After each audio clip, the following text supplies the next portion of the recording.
دمشق کے دربار میں گورنر حجاج بن یوسف، وہ شخص جس کے نام سے بڑے بڑے بہادر کام کرتے تھے، تخت پر بیٹھا ہوا تھا۔ سپاہی صف بستہ کھڑے۔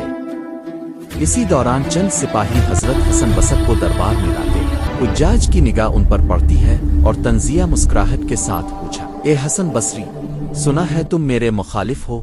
دربار میں سناٹا چھا گیا۔ سب سمجھ گئے کہ یہ سوال عام نہیں بلکہ ایک جان لیوا سوال ہے، لیکن حسن بصر جو بے خوف تھے لمحہ بھر خاموش رہے، پھر پرعزم لہجے میں بولے، اے حجاج، میں تیرا مخالف نہیں بلکہ ظلم کا مخالف، اور چونکہ ظلم تجھ سے وابستہ ہے اس لیے تجھے لگتا ہے کہ میں تیرا مخالف ہوں۔ حجاج کا چہرہ سرخ پڑ گیا لیکن وہ خاموش رہا، پھر بولا، اگر میرے دربار میں سب تم جیسے ہوتے تو شاید میں اتنا سخت گیر نہ بنتا۔